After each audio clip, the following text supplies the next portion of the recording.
జమ్మలమడుగులో పోలీసులు high alert ప్రకటించారు. నియోజకవర్గ వ్యాప్తంగా 144 సెక్షన్ కొనసాగుతోంది.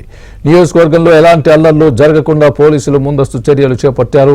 జమ్మలమడుగులో 500 మంది పోలీసులు భారీ బందోబస్తు ఏర్పాట్లు చేశారు. జమ్మలమడుగు మండలం దేవగుడి గ్రామంలోని ఆదినారాయణ రెడ్డి, భూపేష్ రెడ్డి, ఎర్రగుంట్ల మండలం నిడిజివ్వి గ్రామంలోని ఎమ్మెల్యే సుధీర్ రెడ్డి ఇంటి వద్ద పోలీస్ పికెట్ ఏర్పాటు చేశారు.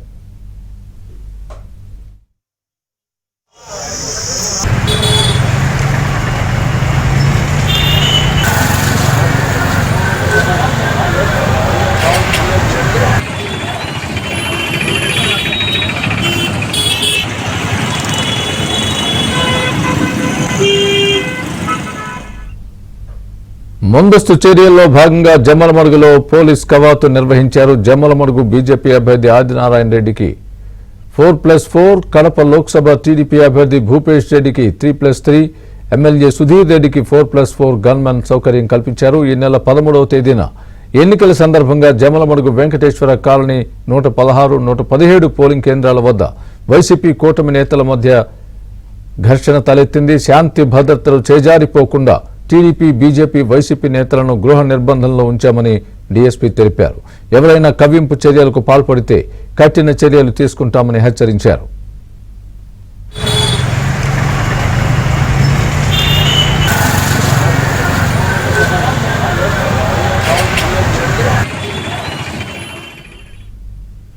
ఇదే అంశానికి సంబంధించి పూర్తి అప్డేట్ మా ప్రతినిధి శ్రీనివాస్ చెప్తారు. శ్రీనివాస్, చెప్పండి, అక్కడ ప్రస్తుత పరిస్థితి ఏంటి?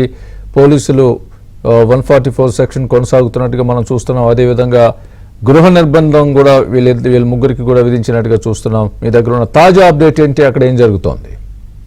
జమ్మలమడుగులో ఇప్పటికీ ఉద్రిక్త పరిస్థితులు నెలకొని ఉన్నాయి. ఎలక్షన్ రోజు నుంచి కూడా. అయితే జమ్మలమడుగు పరిస్థితి ఒకసారి చెప్పాలంటే కడప జిల్లాలో జమ్మలమడుగు అనేది నెంబర్ 1, నెంబర్ 2 పురేంద్ర హై ఫ్యాక్చర్ ఏరియాలో నెంబర్ 1. ఇప్పుడు ప్రతి ఎలక్షన్ వచ్చిందంటే చాలు బాంబులు బయటకు వస్తాయి. బాంబులతో దద్దరిల్లేది ఎలక్షన్ లో కూడా రెండు వర్గాల మధ్య. సో ఈసారి మాత్రం ఎలక్షన్ రోజు మాత్రం ఎలాంటి హింసాత్మక సంఘటనలు అయితే జరగలేదు. ఎలక్షన్ ముగిసిన తర్వాత ఆ రోజు రాత్రి నేను మొన్నటి నుంచి రాత్రి నుండి ప్రారంభమైంది. సరే, 2 రోజులుగా ఇప్పటికీ ఉద్రిక్త పరిస్థితులు నెలకొని ఉన్నాయి. అటు మాజీ మంత్రి ఆదినారాయణ రెడ్డి బీజేపీ అభ్యర్థి, అక్కడ అసెంబ్లీ అభ్యర్థి ఉన్నాడు. కడప ఎంపీ అభ్యర్థి భూపేష్ రెడ్డి, అంటే వాళ్ళ అన్న కొడుకే, వాళ్ళ ఒకే కుటుంబ సభ్యుల వాళ్ళు ఎంపీ అభ్యర్థిగా ఉన్నాడు. అలాగే ప్రత్యర్థి వైసీపీ అభ్యర్థి సుధీర్ రెడ్డి, సిట్టింగ్ ఎమ్మెల్యే సుధీర్ రెడ్డికి మళ్ళీ టికెట్ రావడంతో ఆయన వైసీపీ అభ్యర్థిగా ఉన్నారు. సో వీళ్ళ ముగ్గురు అనమాట. అంటే వీళ్ళిద్దరూ ఒకవైపు ఉంటారు. అవినాష్ భూపేష్ రెడ్డి, ఆదినారాయణ రెడ్డి మొదటి నుంచి కూడా ఆయన వర్గం ఆయనకు ఉంది కాబట్టి సో ఈ రెండు వర్గాల మధ్య వైసీపీ సుధీర్ రెడ్డి వర్గాల మధ్య ఉద్రిక్త పరిస్థితులు నెలకొని ఉన్నాయి. మొన్న రాళ్ల దాడులు చేసుకున్నారు. ఆ నేపథ్యంలో భారీగా పోలీసు బలగాలు అంతా రావడంతో కొంత తిప్పుతారు. నిన్నటి నుంచి కూడా ఎవరి ఇంట్లో వారిని, అంటే ఈ ముగ్గురు నేతలు ఎవరి ఇంట్లో వాళ్ళని పెట్టి గృహ నిర్బంధం చేశారు పోలీసులు. సో ఇప్పుడు మళ్ళీ ఈ రోజు అదనంగా అంటే ఇంటెలిజెన్స్ రిపోర్ట్ ఉండడంతో రెండు వర్గాల వైపు జనం ముందుకెళ్తున్నారు. తప్పకుండా అల్లలు జరిగే అవకాశాలు ఉన్నాయని పోలీసులకి ఇన్ఫర్మేషన్ ఉండడంతో మరో 500 మంది బలగాలను అదనంగా ఈ రోజు పంపడం జరిగింది కడప హెడ్ క్వార్టర్ నుంచి. సో ఈ నేపథ్యంలో ఉద్రిక్త పరిస్థితులు నెలకొని ఉన్నాయి. కాబట్టి ఎవరి ఇంట్లో వాళ్ళని కూడా అప్రమత్తం చేసి వాళ్ళ నేతలు కూడా రానిలేదు. అలాగే ఫ్యాక్షన్ లిస్ట్ లో ఉన్న పేర్లు వాళ్ళ నాయకులు కూడా బయటకు రానిలేదు. ఎక్కడ వారిని అక్కడ అలర్ట్ చేశారు అప్రమత్తం చేసి పోలీసులు అయితే అప్రమత్తంగా ఉన్నారు. కానీ ఎప్పుడు ఏ గొడవ జరుగుతుందని చెప్పి ప్రజలు మాత్రంగా ఉద్రిక్త పరిస్థితులు నెలకొని ఉన్నాయి.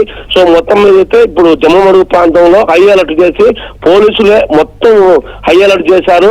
ఎక్కడ పరిస్థితులు అక్కడ ఉద్రిక్త పరిస్థితులు నెలకొని ఉన్నాయి. Swami, right, thanks for the update Srinivas.